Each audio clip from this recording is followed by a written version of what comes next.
2023年1月6日，距离上一次援乌还不到1个月，美国国防部就宣布了创纪录的37.5亿美金军事援助，其中包括拜登总统授权的28.5亿美金军事援助和国务院宣布提供的9亿美金军事融资。在之前的多轮援助中，美国很少提供地面装甲力量，而这次却史无前例地给了乌克兰50辆 M2 布拉德利步战车和 M109A6 圣骑士155毫米自行火炮，这无疑是本轮援助的亮点之一。毕竟这两款装备是现今乌克兰除了坦克以外最强的地面装备。这两款武器能够对俄乌战场起到的影响，火力军在前面的视频中已经做了介绍。本期节目我们来聊聊隐藏在这37亿美金武器清单中的另外两款装备，分别是来自美国空军和海军的阻尼制导火箭弹和 IM-7 海麻雀防空导弹。虽然在长长的援乌单中，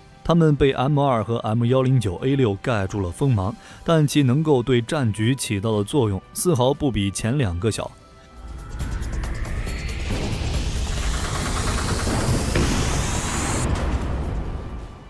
首先是阻尼火箭弹，本次美国国防部公布的援助数量为4000枚，其研制于上世纪50年代初，并于1957年量产，是60年代美国海空军以及海军陆战队战机标配的航空火箭弹。其最初是作为美国空军战机的对空作战武器研制的。不过，最初无制导的阻尼火箭弹由于对空作战精度太差，因此该弹在美国战机和直升机上更多的被用于打击地面目标，在美军中被冠以万能的阻尼称号。这里的万能意思是只要能飞上天的都能用，从那个年代的各型战机到攻击机，甚至 P3、S3 这类的反潜机都能用。尤其是在越战中，美军发现其对地攻击效果异常出色。在70年代的越南战争中，美军战机向北越游击队阵地倾泻阻尼火箭弹的情景，更是成为了越战的标志性画面。而由于其一开始就采用了模块化设计，火箭发动机和战斗部都可以灵活组合。后来美军以此为基础，研制出了大名鼎鼎的 AIM-9 响尾蛇空导弹。虽然阻尼火箭弹在越南战场上下翻飞好不快乐，但其最广为人知的战绩却令美国海军黯然神伤，那就是曾2次击中美国的超级航母。首先是在1967年7月29日部署在东京湾海域的美国海军弗莱斯特号航母正在对南越进行空地打击任务前的准备，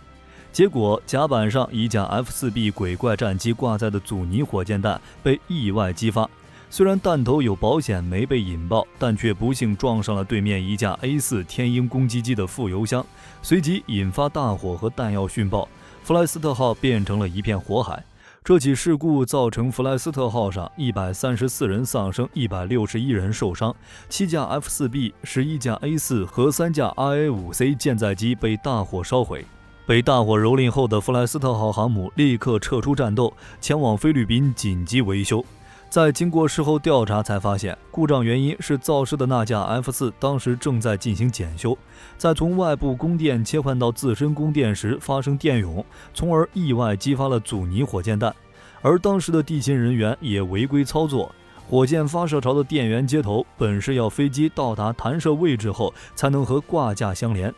但地勤为了方便省事，在停机位就已经把接头给接上，让火箭弹处于通电状态。这起灾难是2战以来美国海军航母遭受到最惨痛的爆炸事故，总损失相当于现在的5亿美金。北越军队想都不敢想的事情，没想到却被美军自家的一枚火箭弹做到了。然而这还没完，仅仅1年多之后的1969年1月14号，刚刚离开珍珠港准备前往越南的企业号航母，在珍珠港附近进行飞行作业时，也被阻尼火箭弹炸了个猝不及防。当时一架 F-4 上挂载的阻尼火箭弹遇热被意外引爆，当场点燃这架 F-4 的航空燃油，引发大火。仅仅1分钟后，大火引爆 F-4 另一边机翼的3枚阻尼火箭弹，爆炸直接炸穿飞行甲板，使火势蔓延至下层甲板。不久后，6枚500磅的 Mk82 航空炸弹接连被引爆，一时间企业号上火光烟雾冲天。再现了弗莱斯特号1年多前的一幕。这次事故造成28名舰员丧生，15架战机损毁，直接损失超过1亿美金。事后的调查结果同样是地勤人员的违规操作造成。当时一辆牵引车上用于启动飞机引擎的燃气轮机启动单元排气口过于靠近火箭弹，导致阻尼火箭弹温度过高，引发爆炸。训练不足的地勤人员压根儿不知道排放的高温热气体会产生如此灾难性的后果。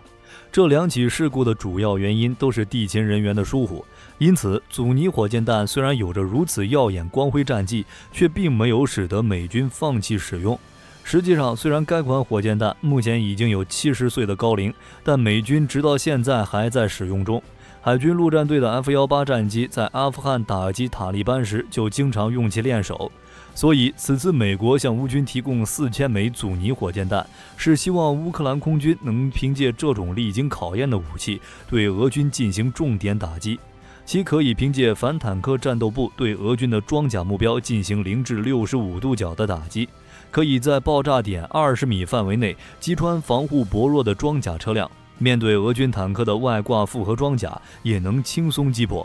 而如果选择破片战斗部，阻尼火箭弹爆炸后可以产生500多个高速碎片，覆盖周边9米的范围，不但能穿透50毫米低碳钢装甲板，还可以打穿900毫米厚的钢筋混凝土。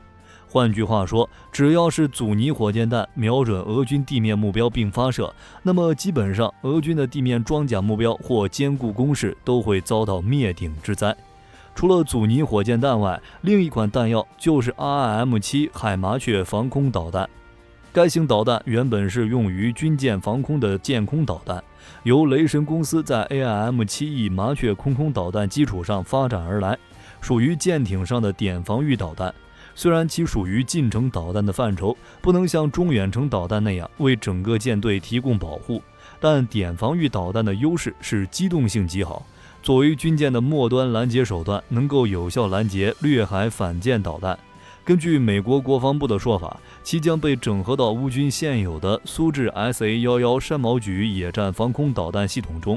虽然听起来有点脑洞大开，但该款导弹被移植到陆地上其实并非没有先例。此前 RRM-7 就曾被移植到瑞士的天空卫士防空系统中，采用4联装箱式发射装置进行发射，配合高射火炮组成分布式弹炮合一系统，用于要地防空。除此之外，雷神公司在2012年曾向波兰提出对该国装备的苏制萨姆6防空系统进行现代化改造，在 SA-6 防空系统的履带式装甲车上集成海麻雀导弹发射器，用以取代安装在车辆上的3枚 SA-6。而乌军现有的 SA-11山毛榉防空系统则是 SA-6的迭代版本，是苏联时代研制的第3代野战防空导弹系统。其配备的 9M36ME 导弹具有中距区域防空能力，有效射程在40千米左右，而 RRM-7 导弹的射程要逊于 9M36ME， 仅在25千米左右。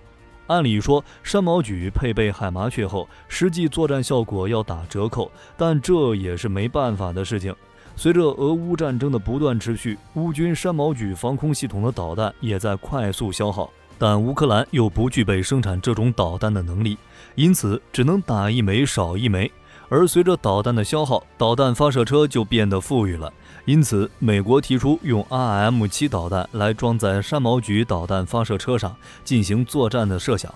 山毛榉配备的 9M36ME 导弹与海麻雀一样，都是采用雷达半主动制导。在美国技术人员的协助下，以用山毛榉发射车来发射海麻雀导弹肯定不成问题，并且海麻雀导弹作为军舰的末端拦截弹，其机动性要远强于乌军现有的山毛榉导弹。